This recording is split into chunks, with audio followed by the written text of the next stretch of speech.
ತಾತ್ಪರ್ಯವನ್ನು ಹೇಳಿದ್ದೇನೆ. ಇವತ್ತು ಇನ್ನು ಸ್ವಲ್ಪ ಹೇಳಿ ಅದರ ಪದಗಳ ಅರ್ಥಗಳನ್ನ ಹೇಳಿದ್ದೇನೆ. ನಾರಾಯಣಂ ನಿಖಿಲ ಪೂರ್ಣೈಕ ದೇಹಂ ನಿರ್ದೋಷಮಪ್ಯತಮಪ್ಯಖಿಲೈಸು ವಾಕ್ಯೈಃ ಅಸ್ಯೋದ್ಭವಾದಿದಮಶೇಷ ವಿಶೇಷತೋಪಿ ವಂದ್ಯಂ ಸದಾ ಪ್ರಿಯತಮಂ ನಮಸನ್ನಮಾಮಿ. ಕೃಷ್ಣಾಯ ವಾಸುದೇವಾಯ ಹರಯೇ ಪರಮಾತ್ಮನೇ ಪ್ರಣತಃ ಕ್ಲೇಶನಾಶಾಯ ಗೋವಿಂದಾಯ ನಮೋ ನಮಃ. ಅಭ್ರಮಂ ಭಂಗರಹಿತಂ ಅಜಡಂ ವಿಮಲಂ ಸದಾ ಆನಂದತೀರ್ಥಮತುಳಂ ಭಜೆ ತಾಪತ್ರಯಾಪಹಂ. ಪೃಥ್ವೀಮಂಡಲಮಧ್ಯಸ್ಥಾಃ ಪೂರ್ಣಬುಧಮತಾನುಗಾಃ ವೈಷ್ಣವಾಃ ವಿಷ್ಣುಹೃದಯಾಃ ತಾನ್ ನಮಸ್ಸೇ ಗುರೂನ್ ಮಮ. ತಪಸ್ವಾಧ್ಯಾಯ ಶುಶ್ರೂಷಾ ಕೃಷ್ಣಪೂಜಾ ರತಂ ಮುನಿಂ ವಿಶ್ವೇಶಂ ಇಷ್ಟದಂ ವಂದೇ ಪರಿವ್ರಾಟ್ ಚಕ್ರವರ್ತಿನಂ. ಶ್ರೀ ಗುರುಭ್ಯೋ ನಮಃ. ಹರಿ ಓಂ. 6ನೇ ಅಧ್ಯಾಯದ 30ನೇ ಶ್ಲೋಕ.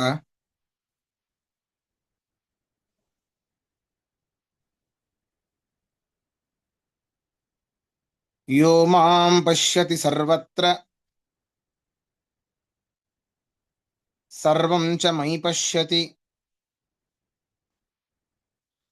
ತಸ್ಯಾಹಂ ನ ಪ್ರಣಶ್ಯಾಮಿ ಸ.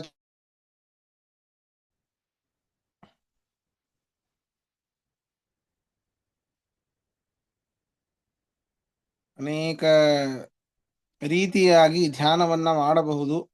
ಮನಸ್ಸನ್ನ ಧ್ಯಾನದ ಮೂಲಕ ನಿಗ್ರಹಿಸಬಹುದು. ಧ್ಯಾನದಿಂದ ಆಗದೆ ಹೋದಾಗ ಪ್ರತ್ಯಾಹಾರದಿಂದಾಗಿ, ಅಂದರೆ ವಿಷಯ ಪದಾರ್ಥಗಳಿಂದಾಗಿ ದೂರ ಮಾಡಿ ಮನಸ್ಸನ್ನ ಈ ರೀತಿಯೂ ಕೂಡ ನಿಗ್ರಹಿಸಬಹುದು ಅಂತ ಹೇಳಿ ಹಿಂದೆ ಅನೇಕ ರೀತಿಯಾದ ಮನಸ್ಸನ್ನ ನಿಗ್ರಹ ಮಾಡುವಂಥದ್ದನ್ನ ಹೇಳಿ, ಇಂತಹ ಈ ಎರಡು ಬಗೆಯಲ್ಲಿ ಯಾರು ಈ ರೀತಿ ಮನಸ್ಸನ್ನ ನಿಗ್ರಹಿಸಿರ್ತಾರೋ ಅವನೇ ಯೋಗಿ ಅಂತ ಹೇಳಿದ್ರು.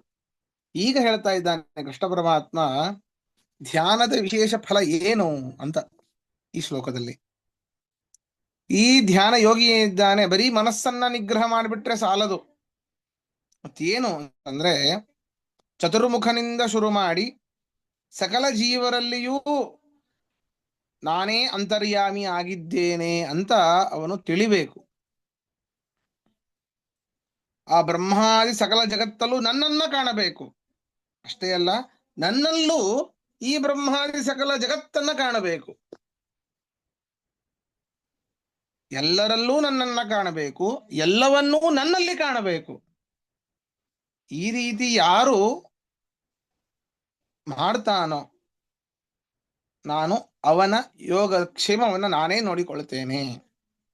ನಾನು ಅವನಿಗೆ ಇಲ್ಲ ಅಂತಿಲ್ಲ, ಅವನಿಗೆ ನಾನು ಇದ್ದೇ ಇದ್ದೇನೆ. ಅವನಿಗೆ ನಾನು ಸದಾ ಕಾಲ ಅನುಗ್ರಹ ಮಾಡ್ತಾನೇ ಇರ್ತೇನೆ. ತಸ್ಯಾಹಂ ನ ಪ್ರಣಶ್ಯಾಮಿ ಸಚಮೇನ ಪ್ರಣಶ್ಯತಿ. ಅವನು ನನಗೆ ಇಲ್ಲ ಅಂತಿಲ್ಲ. ಇಷ್ಟು ಜನ ಭಕ್ತರಿದ್ದಾರಪ್ಪ, ಅದರಲ್ಲೂ ಇವನೊಬ್ಬ ಭಕ್ತ ಅಲ್ಲ, ವಿಶೇಷ ಭಕ್ತ ಇವನು.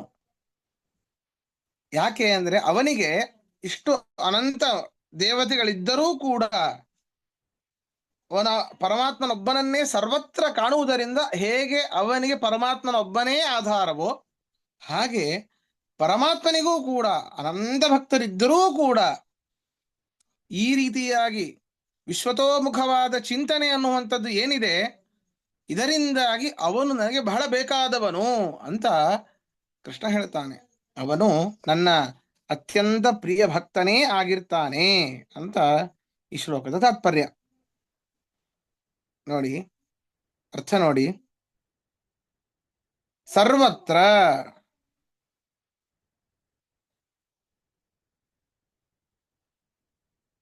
ಸರ್ವತ್ರ ಬ್ರಹ್ಮಾದಿ ಸಕಲ ಜೀವರಲ್ಲಿ ಅಂತರ್ಯಾಮಿ ಎಂದು, ಸರ್ವತ್ರ ಬ್ರಹ್ಮಾದಿ ಸಕಲ ಜೀವರಲ್ಲಿ ಅಂತರ್ಯಾಮಿ ಎಂದು, ಮಾಂ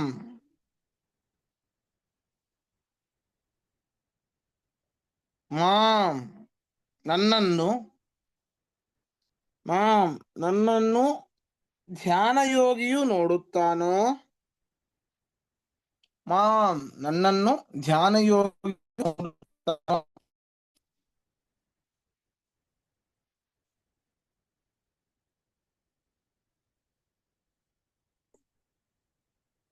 ಸರ್ವಂ ಎಲ್ಲಾ ಬ್ರಹ್ಮಾದಿ ಜಗತ್ತನ್ನು, ಸರ್ವಂ ಎಲ್ಲಾ ಬ್ರಹ್ಮಾದಿ ಜಗತ್ತನ್ನು,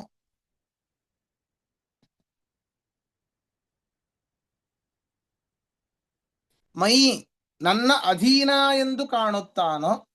ಅದೇ ಹೇಳಿದೆ, ಎಲ್ಲರಲ್ಲೂ ಪರಮಾತ್ಮನನ್ನ ಕಾಣುವುದು ಅಂದ್ರೆ ಅವನು ಸರ್ವಾಂತರ್ಯಾಮಿಯಾಗಿದ್ದಾನೆ ಅಂತ. ಎಲ್ಲವನ್ನೂ ಪರಮಾತ್ಮನಲ್ಲಿ ಕಾಣೋದು ಅಂತ ಅರ್ಥ ಏನು? ಅವನ ಅಧೀನ ಅಂತ ಕಾಣೋದು ಅಂತ ಅರ್ಥ. ಸರ್ವಂ ಎಲ್ಲಾ ಬ್ರಹ್ಮಾದಿ ಜಗತ್ತನ್ನು ಮೈ ನನ್ನ ಅಧೀನ ಎಂದು ಕಾಣುತ್ತಾನೋ,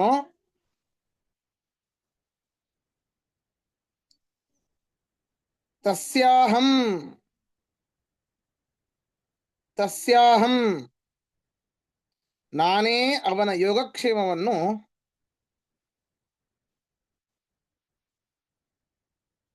ತಸ್ಯಾಹಂ ನ ಪ್ರಣಶ್ಯಾಮಿ. ಒಟ್ಟಿಗೆ ಬರ್ಕೊಳ್ಳಿದ್ದೇನೆ, ಕ್ಷಮಿಸಿ. ತಸ್ಯಾಹಂ ನ ಪ್ರಣಶ್ಯಾಮಿ.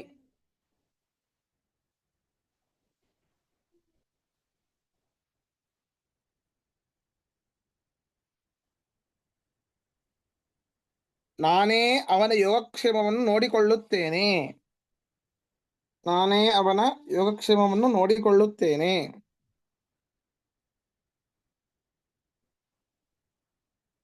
ಸಚಮೇ ನ ಪ್ರಣಶ್ಯತಿ. ಸಚಮೇ ನ ಪ್ರಣಶ್ಯತಿ.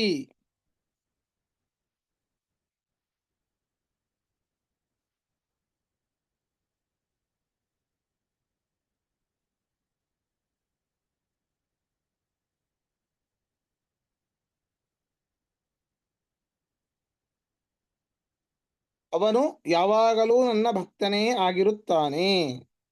ಅವನು ಯಾವಾಗಲೂ ನನ್ನ ಭಕ್ತನೇ ಆಗಿರುತ್ತಾನೆ.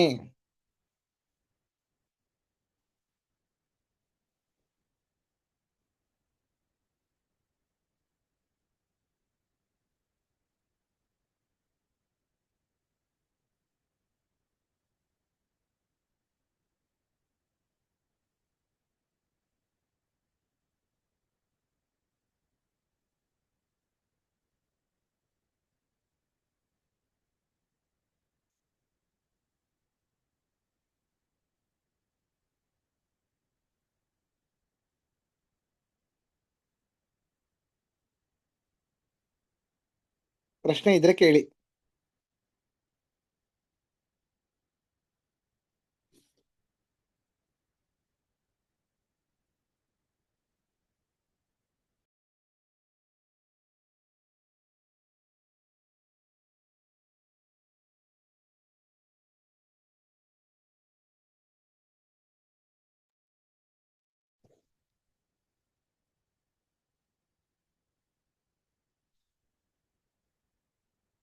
ಮುಂದೆ ಹೋಗೋಣವಾ?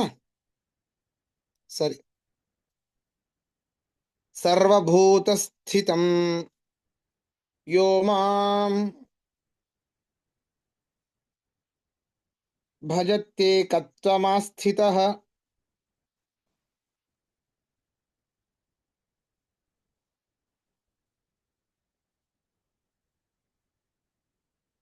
ಸರ್ವಥಾ ವರ್ತಮಾನೋಪಿ ಸ ಯೋಗಿ ಮಯಿ ವರ್ತತೆ. ನೋಡಿ, ಆ ಧ್ಯಾನ ಮಾಡುವುದರ ಫಲ ಏನು, ವಿಶೇಷ ದೊಡ್ಡ ಅಪಾರ್ಚುನಿಟಿ. ನೆನ್ನೆ ಹೇಳಿದ್ದೆ ಏನು ವಿಶೇಷ ಫಲ ಅಂತಂದ್ರೆ ಅದನ್ನ ಹೇಳ್ತಾ ಇದ್ದಾನೆ ಕೃಷ್ಣ ಪರಮಾತ್ಮ. ಸರ್ವಭೂತ ಸ್ಥಿತಂ ಯೋ ಮಾಂ ಭಜತ್ಯೇಕತ್ವಂ ಆಸ್ಥಿತಃ ಅಂದ್ರೆ ಎಲ್ಲ ಚರಾಚರ ಪ್ರಪಂಚದಲ್ಲಿ ಇರುವಂತಹ ನನ್ನನ್ನ ಪರಮಾತ್ಮನೇ ಎಲ್ಲದರಲ್ಲೂ ಅಂತರ್ಯಾಮಿಯಾಗಿ ಇದ್ದಾನೆ ಅಂತ ಯಾರು ತಿಳಿತಾನೋ, ನಾ ಇದ್ದಿದ್ದು ಹೌದು ಸತ್ಯ, ಅದು ತಿಳಿಬೇಕಲ್ಲ ಅವನು. ತನ್ನ ಧ್ಯಾನ ಶಕ್ತಿಯಿಂದ ತಿಳಿಬೇಕಲ್ಲ, ಅದು ಮುಖ್ಯ. ಹಾಗೆ ಯಾರು ಸರ್ವಾಂತರ್ಯಾಮಿಯಾದ ನನ್ನನ್ನ ಎಲ್ಲದರಲ್ಲೂ ಸರ್ವಾಂತರ್ಯಾಮಿಯಾಗಿ ಪರಮಾತ್ಮನೇ ಇದ್ದಾನೆ, ನಾನೇ ಇದ್ದೇನೆ ಅಂತ ಯಾವ ಧ್ಯಾನ ಯೋಗಿ ತಿಳಿತಾನೋ, ಎಲ್ಲ ಜೀವರಲ್ಲೂ ಇರುವಂತಹ ನನ್ನನ್ನ ಯಾರು ಭಜಿಸ್ತಾನೋ, ಅದಕ್ಕೆ ಹೇಳೋದು ಗೋಪೂಜೆ ಮಾಡಿ. ಅದು ಶ್ರೇಷ್ಠವಾದದ್ದು, ಪರಮಾತ್ಮನ ವಿಶೇಷ ರೂಪ ಇದೆ, ಆದ್ರಿಂದ ಅದರಲ್ಲಿ ಪೂಜೆ ಮಾಡಬೇಕು. ಹಾಗಾದ್ರೆ ಬೇರೆ ಪ್ರಾಣಿಗಳನ್ನ ಪೂಜೆ ಮಾಡಬಾರ್ದಾ? ಪೂಜೆ ಮಾಡುವಷ್ಟು ಯೋಗ್ಯತೆ ಇಲ್ಲ, ಆದರೆ ಅದರಲ್ಲಿ ಇರುವಂತಹ ಪರಮಾತ್ಮನಿಗೂ ಗೋವಿನಲ್ಲಿರುವಂತಹ ಪರಮಾತ್ಮನಿಗೂ ಒಂದೇ, ಬೇರೆ ಯಾವ ವ್ಯತ್ಯಾಸ ಇಲ್ಲ ಅಂತರ್ಥ. ಆ ರೀತಿ ತಿಳಿಬೇಕು. ಪರಮಾತ್ಮನಿಗೆ ಭೇದ ಇಲ್ಲ, ಶರೀರತಃ ಭೇದ ಇದೆ. ಅದನ್ನೇ ಹೇಳ್ತಾರೆ, ಶುನಿಚೈವ ಶ್ವಪಾಕೇಚ ಪಂಡಿತ ಸಮದರ್ಶಿನಃ. ಶುನಿ ಅಂದ್ರೆ ನಾಯಿ. ನಾಯಿಯಲ್ಲಿ ಶ್ವಪಚನಲ್ಲಿ ಇರುವಂತಹ ಪರಮಾತ್ಮನನ್ನು ಪಂಡಿತರಾದವರು ಸಮದರ್ಶಿಗಳಾಗಿರ್ತಾರೆ. ಎರಡೂ ಒಂದೇ, ಪರಮಾತ್ಮ ರೂಪಗಳು ಎರಡೂ ಒಂದೇ ಅಂತ ತಿಳಿತಿರ್ತಾರೆ. ಇಲ್ಲೂ ಅದನ್ನೇ ಹೇಳಿದ್ದು, ಭಜತಿ ಏಕತ್ವಮಾಸ್ಥಿತ.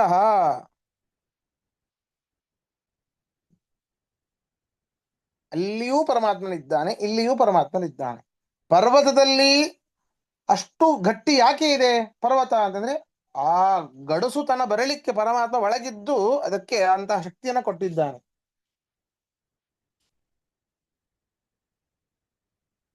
ಪಕ್ಷಿ ಮೇಲ್ಗಡೆ ಹಾರತ್ತೆ, ಅದರಲ್ಲಿ ಪರಮಾತ್ಮ ಇದ್ದಾನೆ, ಹಾರುವಂತಹ ಶಕ್ತಿ ಕೊಟ್ಟಿದ್ದು ಪರಮಾತ್ಮ. ನಾವು ಇಷ್ಟು ವಿಚಾರಗಳನ್ನ ಮಾಡ್ತೇವೆ, ಇಷ್ಟು ಮಾತುಗಳನ್ನ ಆಡ್ತೇವೆ,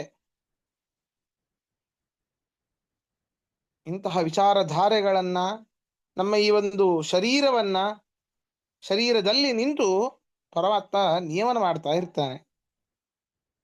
ಈ ರೀತಿ ಧ್ಯಾನ ಮಾಡಬೇಕು ಪರಮಾತ್ಮನನ್ನ. ಈ ರೀತಿ ಯಾರು ಚಿಂತನೆ ಮಾಡ್ತಾ ಇರ್ತಾರಲ್ಲ, ಆ ಧ್ಯಾನ ಯೋಗಿ ಅವನು ನ್ಯಾಯ ಮಾರ್ಗದಲ್ಲೇ ಹೋಗಲಿ, ಅನ್ಯಾಯ ಮಾರ್ಗದಲ್ಲೇ ಹೋಗಲಿ, ಅವನು ನನ್ನನ್ನೇ ಸೇರ್ತಾನೆ, ನನ್ನಲ್ಲಿಯೇ ಇರ್ತಾನೆ. ಅವನಿಗೆ ಮೋಕ್ಷ ನಿಶ್ಚಿತ, ಕಟ್ಟಿಟ್ಟ ಬುತ್ತಿ.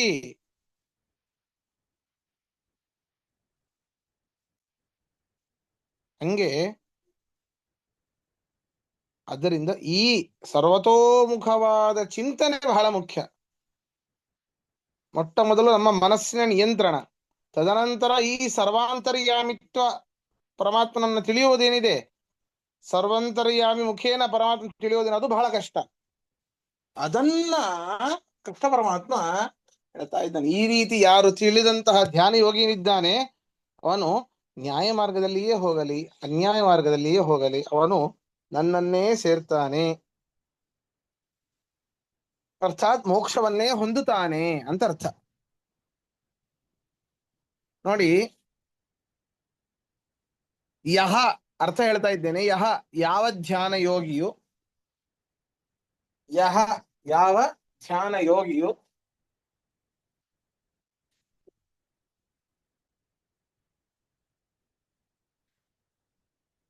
ಏಕತ್ವಮಾಸ್ಥಿತಃ,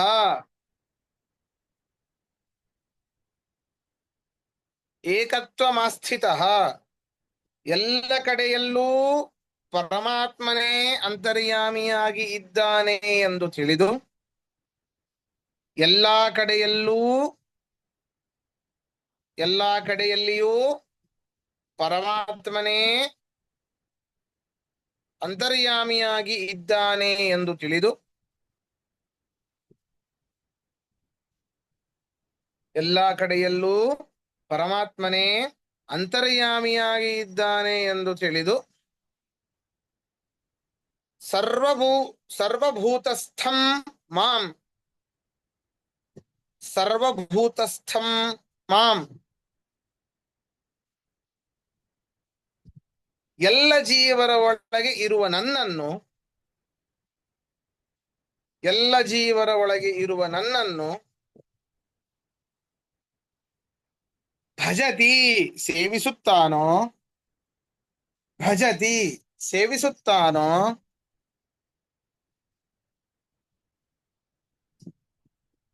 ಸಹ ಆ ಧ್ಯಾನ ಯೋಗಿಯು ಸಹ ಆ ಯೋಗಿಯು ಸಹಯೋಗಿ ಅಂತ ಬರ್ಕೊಂಬಿಡಿ. ಸಹ ಆ ಯೋಗಿಯು ಸಹಯೋಗಿ ಆ ಯೋಗಿಯು ಸರ್ವಥಾ ಸರ್ವಥಾ ಆ ಯೋಗಿಯು ಸರ್ವ ಪ್ರಕಾರೇಣ ಕ್ಷಮಿಸಿ ಸರ್ವ ಪ್ರಕಾರೇಣ ಸರ್ವ ಪ್ರಕಾರೇಣ ನ್ಯಾಯ ಮಾರ್ಗದಲ್ಲಿ ಆಗಲಿ ಅನ್ಯಾಯ ಮಾರ್ಗದಲ್ಲಿ ಆಗಲಿ, ನ್ಯಾಯ ಮಾರ್ಗ ಅಥವಾ ಅನ್ಯಾಯ ಮಾರ್ಗದಲ್ಲಿ, ನ್ಯಾಯ ಮಾರ್ಗ ಅಥವಾ ಅನ್ಯಾಯ ಮಾರ್ಗದಲ್ಲಿ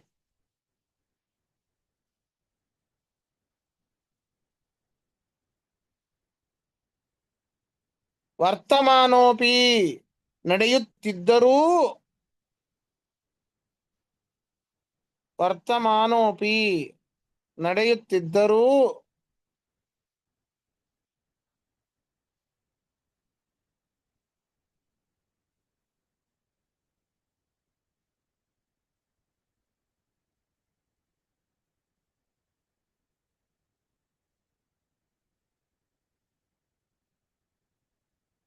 ಸರ್ವಥಾ ಯಾವುದೇ ರೀತಿಯಿಂದಲೂ ಸರ್ವಥಾ ಏನೇ ಆದರೂ ಅಂತ ಬರ್ಕೊಳ್ಳಿ. ಸರ್ವಥಾ ಏನೇ ಆದರೂ ಮೈ ವರ್ತತೆ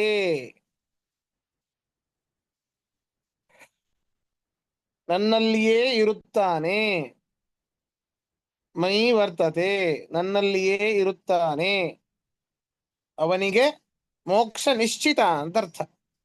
ನನ್ನಲ್ಲಿಯೇ ಇರುತ್ತಾನೆ ಅಂದ್ರೆ ಅವನಿಗೆ ಮೋಕ್ಷ ನಿಶ್ಚಿತ ಅಂತ ಅರ್ಥ.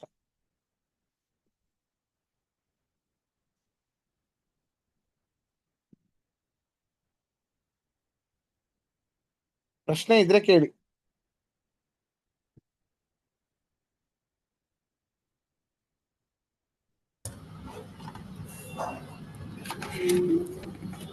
ಇಲ್ಲ ಆಚಾರ್ಯ, ಕೇಳಕ್ಕೆ ಅಂತಿದ್ದೆ, ಬಟ್ ಕ್ಲಾರಿಫಿಕೇಶನ್ ಇದೆ.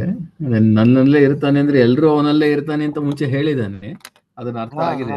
ಬಟ್ ಮೋಕ್ಷ ಸಿಗತ್ತೆ ಈಗ ಎಲ್ಲರೂ ನನ್ನಲ್ಲೇ ಇರ್ತಾನೆ ಅನ್ನೋದು ಅದು ಬೇರೆ. ಎಲ್ಲವೂ ಚರಾಚರ ಪ್ರಪಂಚವೂ ಕೂಡ ಭಗವಂತನಲ್ಲಿ ಕಾಣ್ತಾ ಇದ್ದಾನೆ ಅಂತಂದ್ರೆ ಈ ಸರ್ವವೂ ಪರಮಾತ್ಮನ ಅಧೀನ ಅಂತ ಹೌದು.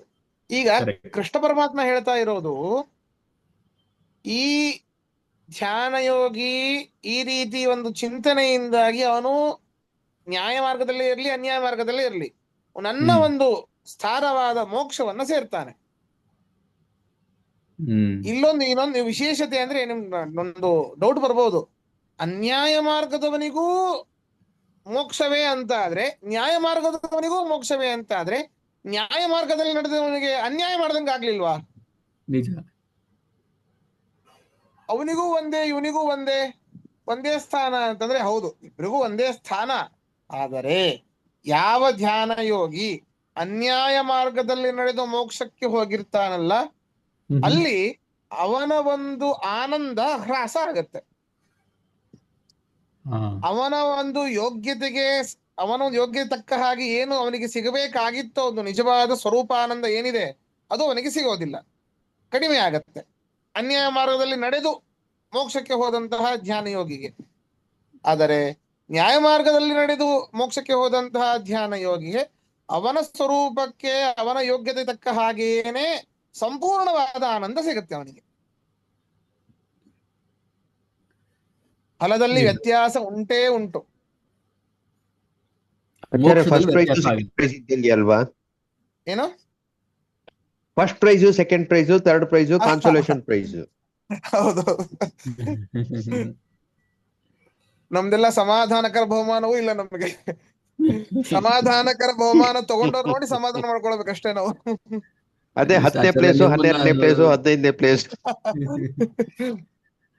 ಬಹುಮಾನ ತಗೊಳ್ಳೋರು ನೋಡೋದಕ್ಕೆ ಕರೀತಾರೆ, ನನ್ನನ್ನು ಅದಕ್ಕೂ ಕರೆಯಲ್ಲ ಬಿಡಿ.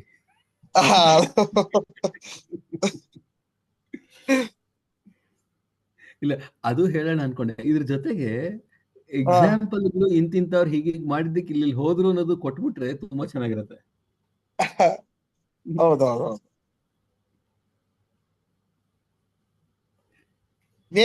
ಎಕ್ಸಾಂಪಲ್ ಹೇಳ್ಬೇಕು ಅಂತಂದ್ರೆ ಈ ಮಹಾಭಾರತವನ್ನೇ ತಗೊಳ್ಳೋಣ. ಕೃಷ್ಣ ಹೇಳಿದ್ದನ್ನ ಪಾಂಡವರು ಎಲ್ಲರೂ ಕೇಳಿದ್ರು, ಧರ್ಮರಾಜ ನೋಡಿ ನಿಜ. ಕೇಳಲಿಲ್ಲ, ಕೊನೆ ಕುಂಜರ ಅಂತ ಹೇಳ್ದ. ಅವನು ಹಾ ಎಲ್ಲರಿಗಿಂತಲೂ ಧರ್ಮ ಮಾಡುವವನು ಅವನು, ಹೌದಾ?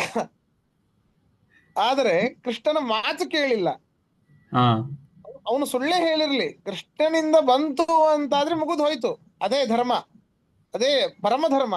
ಅದನ್ನ ಪಾಲಿಸ್ಲಿಲ್ಲ. ನಾನು ಸತ್ಯನೇ ಹೇಳ್ತೇನೆ ಅಂತ ಹೋದ, ಅವನಿಗೆ ನರಕ ದರ್ಶನ ಆಯ್ತು ಅವನಿಗೆ. ಓ ಹಾಗಾದ್ರೆ ಕುಂಜರ ಅಂತ ಹೇಳಿದ್ದು ಕೃಷ್ಣ ಹೇಳಿರ್ಲಿಲ್ಲ ಅವನಿಗೆ, ಇಲ್ಲ ಇಲ್ಲ ಇಲ್ಲ, ಹೇಳಿರ್ಲಿಲ್ಲ. ಬರೀ ನೀನು ನಾ ಅಶ್ವತ್ಥಾಮ ಹೇಳ್ದಾಗ ಹತಃ ಹೇಳಷ್ಟೇ, ಅಷ್ಟೇ ಹೇಳಿದ್ದ. ಅಶ್ವತ್ಥಾಮೋ ಹತಃ ಇಷ್ಟೇ ಹೇಳು. ಹ್ಮ್ ಅವರು ದ್ರೋಣಾಚಾರ್ಯ ತಪ್ಪಾಗಿ ತಿಳ್ಕೊಂಡ್ರೆ ನಾವೇನ್ ಮಾಡ್ಲಿಕ್ಕೆ ಆಗತ್ತೆ? ನಿಜ. ನೀ ಅದನ್ನ ಕುಂಜರ ಅಂತೇಳಿ ಬಾಯ್ ಬಿಟ್ಟು ಹೇಳ್ಬಿಟ್ಟು ಅವ್ರಿಗೆ ಗೊತ್ತಾಗೋಗ್ಬಿಡುತ್ತೆ, ಹೌದಾ?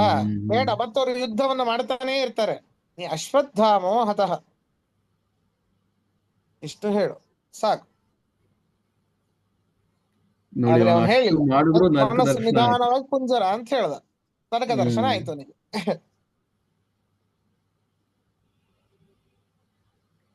ಬಟ್ ಅವ್ರುಗಳು ಯಾರು ಮೋಕ್ಷಕ್ಕೆ ಹೋಗ್ಲಿಲ್ಲ, ಎಲ್ಲ ಸ್ವರ್ಗಕ್ಕೆ ಹೋದ್ರು ಅಲ್ವಾ? ಅಲ್ಲ, ಅವರವರ ಲೋಕಕ್ಕೆ ಹೋದ್ರು ಅಷ್ಟೇ. ಅವ್ರವ್ರ ಲೋಕಕ್ಕೆ ಹೋದ್ರು. Okay. ಹಾ, ಭೀಮ ವಾಯುಲೋಕಕ್ಕೆ ಹೋದ.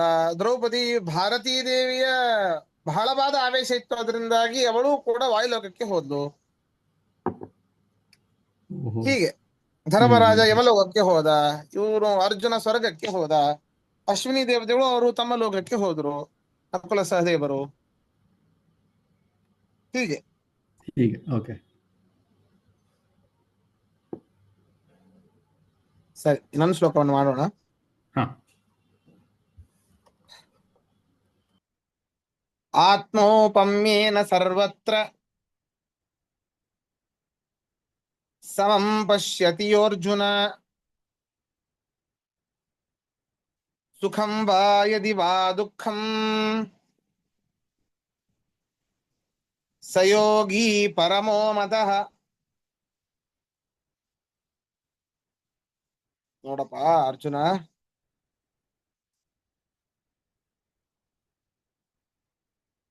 ಎಷ್ಟು ಅದ್ಭುತ ಹೇಳ್ತಾ ಇದ್ದಾನೆ ಅಂದ್ರೆ, ಆತ್ಮೋಪಮ್ಯೇನ ಸರ್ವತ್ರ ಸಂಪಶ್ಯತಿ ಅರ್ಜುನ, ನೀನು ಮತ್ತೊಬ್ರಿಗೆ ಒಳ್ಳೇದಾಗ್ಲಿ ಅಂತ ಯಾವ ರೀತಿ ಬಯಸ್ಬೇಕು, ಅಂತಹ ಭಕ್ತನು ಅಂತಹವನು ನನಗೆ ಬಹಳ ಪ್ರಿಯನಾದವನು, ಮತ್ತೊಬ್ರಿಗೆ ಒಳ್ಳೇದಾಗ್ಲಿ ಅಂತ. ಈಗ ನಾವೇ ಅನ್ಕೊಳ್ತಿರ್ತೇವೆ, ಪಕ್ಕದ ಮನೆ ಹುಡುಗ ಸ್ವಲ್ಪ ಜಾಸ್ತಿ ಮಾರ್ಕ್ಸ್ ತೆಗೆದ್ರೆ ಹಾ ಒಳ್ಳೇದಾಯ್ತು ಅಂತ ಸ್ವಲ್ಪ ಖುಷಿ ಪಡ್ತೇವೆ. ನಮ್ಮನೆ ಹುಡುಗ ಜಾಸ್ತಿ ತೆಗೆದ್ರೆ ಅದನ್ನ ಬಾಯ್ಬಿಟ್ಟು ಯಾರೂ ಹೇಳೋದಿಲ್ಲ, ಇಲ್ಲಾಚಾರ್ಯ ಅಂತ ಹೇಳಿಕ್ ಅಸಾಧ್ಯ. ಅದು ಅಷ್ಟು ಖುಷಿ ಕೊಡುವಂತಹ ವಿಷಯ ಅಲ್ಲ. ಪಕ್ಕದ ಮನೆಯಲ್ಲೇ ಇರ್ತಾನೆ, ಬೇಕಾದ ಸರ್ತಿ ನಮ್ಮ ಮನೆಗೆ ಬಂದು ಹೋಗಿ ಆಡ್ತಾ ಇರ್ತಾನೆ. ನಮ್ಮ ಮಗನಿಗಿಂತ ಅವನು ಸ್ವಲ್ಪ ಮಾರ್ಕ್ಸು ಜಾಸ್ತಿ ತೆಗೆದ ಅಂತಂದ್ರೆ, ನಾವು ನಮ್ಮ ಮಕ್ಕಳು ತೆಗೆದಂತಹ ಮಾರ್ಕ್ಸ್ ಅನ್ನು ನೋಡಿ ಎಷ್ಟು ಖುಷಿ ಪಡ್ತೇವೋ, ಅಷ್ಟು ಖುಷಿ ಪಕ್ಕದ ಮನೆಯವ್ರು ತೆಗೆದಾಗ ಆಗೋದಿಲ್ಲ. ಇಲ್ಲ ಅಂತ ಹೇಳಿಕ್ ಸಾಧ್ಯವೇ ಇಲ್ಲ, ಅದು ಒಳಗಡೆ ಇದ್ದೇ ಇರ್ತದೆ. ಹಾಗಲ್ಲ, ಆ ಖುಷಿ ನಮ್ಮ ಮಕ್ಕಳು ತೆಗೆದಾಗ ಎಷ್ಟಾಗುತ್ತೋ ಅಷ್ಟೇ ನಾವು ಪಡಬೇಕು ಅಂತ ಹೇಳ್ತಾ ಇದ್ದಾನೆ ಕೃಷ್ಣ ಪರಮಾತ್ಮ. ಮತ್ತೊಬ್ಬರಿಗೆ ಒಳ್ಳೆಯದಾಗ್ಲಿ, ಮತ್ತೊಬ್ರಿಗೆ ದುಃಖ ಆಗೋದು ಬೇಡ ಅಂತ ಹೇಗೆ ಬಯಸ್ಬೇಕು ಅಂತಂದ್ರೆ, ನೀನು ನಿನ್ನನ್ನೇ ದೃಷ್ಟಾಂತವನ್ನಾಗಿ ಇಟ್ಟುಕೋ ಅರ್ಜುನ. ಏನು ಗೊತ್ತಾ, ಈಗ ನಿನಗೆ ಏನು ಸುಖ ಅಂದ್ರೆ ಯಾರಿಗೆ ಇಷ್ಟ ಇಲ್ಲ ಹೇಳಿ? ಎಲ್ಲರಿಗೂ ಇಷ್ಟ. ನಿನಗೆ ಸುಖ ಅಂದ್ರೆ ಇಷ್ಟ, ದುಃಖ ಬೇಡವೇ ಬೇಡ, ನಮ್ಮ ಹತ್ರ ಸುಳಿಯೋದೇ ಬೇಡ ದುಃಖ ಅಂತ ಹೇಳ್ತಿರ್ತೀಯ, ಹೌದಾ? ಸುಖ ಎಷ್ಟು ಇಷ್ಟನೋ ಅಷ್ಟೇ ದುಃಖ ಇಷ್ಟ ಇಲ್ಲ. ಹಾಗೇನೆ ಮತ್ತೊಬ್ಬರಿಗೂ ಕೂಡ ಸುಖವೇ ಅಷ್ಟೇ ಇಷ್ಟವಾಗಿರ್ತದೆ, ದುಃಖವೂ ಅಷ್ಟೇ ಇಷ್ಟವಾಗಿರೋದಿಲ್ಲ. ಆದ್ದರಿಂದ ಅವರಿಗೆ, ಸಕಲ ಭಗವದ್ಭಕ್ತರಿಗೆ ಸುಖವೇ ಪ್ರಿಯ, ಅದರಿಂದ ಅವರಿಗೆ ಸುಖವೇ ಆಗಲಿ ಅಂತ ನೀನು ಮನಸಾರೆ ಬಯಸ್ಬೇಕು.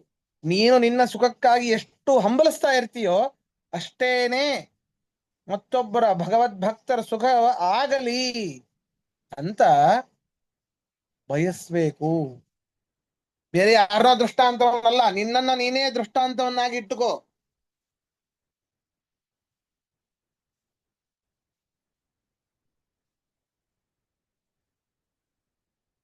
ನಿನ್ನನ್ನ ನೀನೇ ದೃಷ್ಟಾಂತವನ್ನಾಗಿ ಇಟ್ಟುಕೋ. ಈ ರೀತಿ ಇಟ್ಟುಕೊಂಡು ಮತ್ತೊಬ್ಬರಿಗೆ ಸುಖ ಆಗಲಿ, ದುಃಖ ಆಗೋದು ಬೇಡ ಅಂತ ಯಾರು ಬಯಸ್ತಾನಲ್ಲ ಆ ಧ್ಯಾನ ಯೋಗಿಯೇನೇ ಉತ್ತಮ. ಏನಿದು ಮತ್ತೆ ಈ ಧ್ಯಾನ ಯೋಗಿಗಳು ಅನೇಕರಿದ್ದಾರೆ ಅಂತ ಇಟ್ಕೊಳ್ಳಿ. ಎಲ್ಲರೂ ಕೂಡ ಮನಸ್ಸನ್ನ ನಿಗ್ರಹ ಮಾಡಿ ಆ ಪರಮಾತ್ಮನ ಒಂದು ಸರ್ವಾಂತರ್ಯಾಮಿಯಾದ ಒಂದು ರೂಪವನ್ನೆಲ್ಲವೂ ನೋಡಿದ್ದಾರೆ. ಹೌದು, ಅನೇಕ ಜನ ಇದ್ದಾರೆ ಎಂದು ಅನ್ಕೊಳ್ಳೋಣ. ಅಷ್ಟಿದ್ದರೂ ಮನಸ್ಸಿನಲ್ಲಿ ಯಾರು ಈ ರೀತಿಯಾದಂತಹ ಚಿಂತನೆಯನ್ನ ಮಾಡ್ತಾ ಇರ್ತಾರೋ ಮತ್ತೊಬ್ಬರಿಗೆ, ಎಲ್ಲ ಭಗವದ್ಭಕ್ತರಿಗೂ ನನ್ನ ಹಾಗೇನೆ ಅಧಿಕವಾದ ಸುಖ ಅವರಿಗೆ ಬರಲಿ ಅಂತ ಬಯಸ್ಬೇಕು. ಅಂತಹ ಧ್ಯಾನ ಯೋಗಿನೇ, ಅಷ್ಟು ಧ್ಯಾನ ಯೋಗಿಗಳಿದ್ದರೂ ಅಂತಹ ಧ್ಯಾನ ಯೋಗಿ ಮಾತ್ರ ಅತ್ಯುತ್ತಮ ಅಂತ ನನ್ನ ಅಭಿಪ್ರಾಯ ಅಂತ ಕೃಷ್ಣ ಪರಮಾತ್ಮ ಅರ್ಜುನನಿಗೆ ಹೇಳ್ತಾ ಇದ್ದಾನೆ. ನಾವೆಲ್ಲ ಹೇಗೆ ಬೀಗರೂಟಕ್ಕೆ ಅನೇಕ ಭೋಗವು ಜೋಳವು ಹೋಗರ ಬ್ರಾಹ್ಮಣರೆಲೆಯೋಳು. ಬೀಗರೂಟಕ್ಕೆ ಅನೇಕ ಭೋಗ, ಭಕ್ಷ್ಯ ಭೋಜ್ಯವನ್ನು ಮಾಡಿರ್ತೇವೆ. ಬ್ರಾಹ್ಮಣರಿಗೆ ಜೋಳವು ಹೋಗರ ಬ್ರಾಹ್ಮಣರೆಲೆಯೋಳು, ಘಮ್ಮನೆ ತುಪ್ಪವು ತಮ್ಮನೆಯವರಿಗೆ. ಆಹಾ, ಈಗ ತಾನೇ ಬೆಣ್ಣೆ ಕಾಸಿ ತುಪ್ಪ ಮಾಡಿದ್ದೇನೆ, ಘಮ ಘಮ ಘಮ. ರಾತ್ರಿ ಹಾಕೊಂಡ್ರಾಯ್ತು, ಚಳಿ ಬೇರೆ ಇದೆ, ಬಿಸಿ ಅನೆಕ್ ತುಪ್ಪ ನಿಂಬೆಹಣ್ಣು ಉಪ್ಪಿನಕಾಯಿ ಹಾಕೊಂಡು ತಿಂದ್ರೆ ಗಡದ್ದ ನಿದ್ದೆ ಬರ್ತದ. ಬಾಯಲ್ಲಿ ನೀರು ಬರ್ತಾ ಇದೆ ನಿದ್ದೆಗಿನ ಮುಂಚೆ, ಹೌದಾ? ಘಮ್ಮನೆ ತುಪ್ಪವು ತಮ್ಮನೆಯವರಿಗೆ, ಖಮ್ಮಟ್ಟು ದೇವ ಬ್ರಾಹ್ಮಣರಿಗೆ. ತುಪ್ಪ ವಾಸ್ತೆ ಬರ್ತದ, ಬ್ರಾಹ್ಮಣರಿಗೆ ಹಾಕ್ಬಿಡು, ಗೋಗ್ರಾಸಕ್ಕೆ ಹಾಕಿ ಮುಗಿಸ್ಬಿಡೋಣ, ತುಪ್ಪ ದೀಪ ಹಚ್ಬಿಡು. ನಮಗೆ ಘಮ ಘಮ ಬೇಕು, ದೇವರೇನು ಕೇಳ್ತಾನೆ, ಹಚ್ಚಿಬಿಟ್ರಾಯ್ತು, ಮುಗಿಸ್ಬಿಟ್ರಾಯ್ತು. ಸುಮ್ಮನೆ ವೇಸ್ಟ್ ಆಗತ್ತೆ ಅಂತ ದೀಪ ಹಚ್ಚೋದು. ರಾಮ ಆಗಲ್ಲ. ನಮ್ಮನ್ನ ನಾವು ದೃಷ್ಟಾಂತನ ಇಟ್ಕೊಳ್ಬೇಕು. ನಾವೇ ತಿನ್ನೋದಿಲ್ಲ, ನಾವೇ ತಿನ್ಲಿಕ್ಕೆ ರೆಡಿ ಇಲ್ಲ ಅಂತಂದ ಮೇಲೆ ಆ ಮೂಕ ಪ್ರಾಣಿಗಳಿಗೆ, ಉಳಿದಕ್ಕೆ, ದೇವತೆಗಳ ದೀಪಕ್ಕೆ, ಜ್ಯೋತಿಷ್ ಶುಕ್ಲಶ್ಚ ತೇಜಶ್ಚ ದೇವಾನಾಂ ಸತತಂ ಪ್ರಿಯ ಪ್ರಭಾಕರೋ ಮಹಾತೇಜ ದೀಪೋಯಂ ಪ್ರತಿಗೃಹ್ಯತಾಂ. ದೀಪವನ್ನ ದೇವರಿಗೆ ಸಮರ್ಪಣೆ ಮಾಡುತ್ತೇವೆ. ಅವನಿಗೆ ಬೇಕಾಗಿಲ್ಲ, ಅನಂತ ಕೋಟಿ ಸೂರ್ಯರ ಪ್ರಭೆ ಅವನಿಗಿದೆ. ಕೋಟಿ ಸೂರ್ಯರ ಪ್ರಭೆಗಿಂತ ಮಿಗಿಲಾಗಿ ದೀಪ ಹಚ್ಚಿದರೆ ಬೆಳಕಾಗುವುದೇ. ಸಾಟಿ ಸಾಲದೆ ಲಕುಮಿ ಉರಸ್ಥಳವಾಗಿರೆ, ಲೋಹ ಕಾಸುಗಳೆಷ್ಟು ನೀಡಲೋ ಹರಿಯೇ. ಹಾಗೆ ಮೆಚ್ಚಿಸಲಿ ನಿನ್ನ ಶ್ರೀಹರಿ, ಹಾಗೆ ಅರ್ಚಿಸಲಿ ನಿನ್ನ. ಕೋಟಿ ಸೂರ್ಯದ ಪ್ರಭೆ ಪರಮಾತ್ಮನಿರಬೇಕಾದ್ರೆ ಸಣ್ಣ ಒಂದು ದೀಪ, ನಮ್ಮ ಒಂದು ಸಣ್ಣ ಪ್ರಕೋಷ್ಠವನ್ನೂ ಬೆಳಗ್ಲಿಕ್ಕೆ ಆಗೋದಿಲ್ಲ. ಈ ಸಣ್ಣ ದೀಪ ಅವನಿಗೆ ಏನು ಬೆಳಕು ಮಾಡೀತು? ಅವನಿಗಲ್ಲ, ಅದು ನಮ್ಮ ಅಜ್ಞಾನವೆಂಬ ಅಂಧಕಾರ ನಾಶ ಆಗಲಿ ಅಂತ ಹಚ್ಚೋದು ಆ ದೀಪ.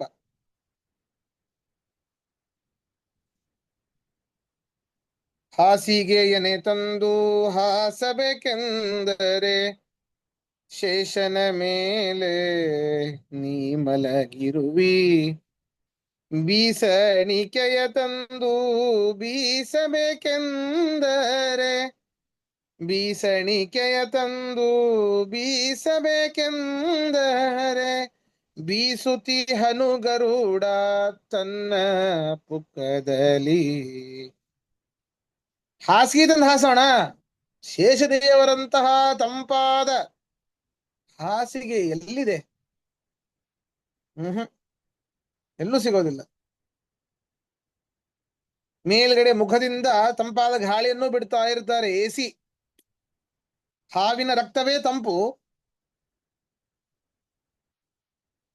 ಸದಾ ಕಾಲ ತಂಪಾಗಿರ್ತಾನೆ. ಅಂಥ ಶೇಷನ ಮಲಗಿರ್ಬೇಕಾದ್ರೆ ನಾವ್ಯಾವ ಹಾಸಿಗೆ ತಂದ್ಕೊಡ್ಲಿಕ್ಕಾಗತ್ತೆ? ಆಯ್ತು ಬಾ ಬೀಸಣಿ ತೋರೋಣ, ಚಾಮರ ಸೇವೆ ಮಾಡೋಣ. ಗರುಡ ದೇವರೇ ತಮ್ಮ ಬೃಹತ್ ಪುಕ್ಕದಿಂದಾಗಿ ಗಾಳಿಯನ್ನ ಬೀಸ್ತಾನೇ ಇರ್ತಾರೆ. ನಮ್ದೆಲ್ಲ ಯಾರಿಗ ಆದಿದ್ದು? ಪರಮಾತ್ಮನಿಗೆ. ಆಚಾರ್ಯ ಕ್ಲೋಸ್ ಮಾಡ್ಬೇಕು. ಆಗ ಮುಗ್ಲಿಕ್ ಬಂತ? ಹಾ ಸರಿ ಸರಿ, ಇವತ್ತು ಪಾಠ ಇಲ್ಲಿ ಮುಗಿಸೋಣ ಹಾಗಾದ್ರೆ. ಹಾ. ಶ್ರೀ ಕೃಷ್ಣಾರ್ಪಣಮಸ್ತು, ಮಧ್ವೇಶಾರ್ಪಣಮಸ್ತು. ನಾಳೆ ಇದರ ಅರ್ಥವನ್ನ ಹೇಳ್ತೀನಿ. ಶ್ರೀ ಕೃಷ್ಣೇಶ ಸರಿ ಮಧ್ವೇಶ ಆಚಾರ್ಯ. ಅರ್ಪಣ.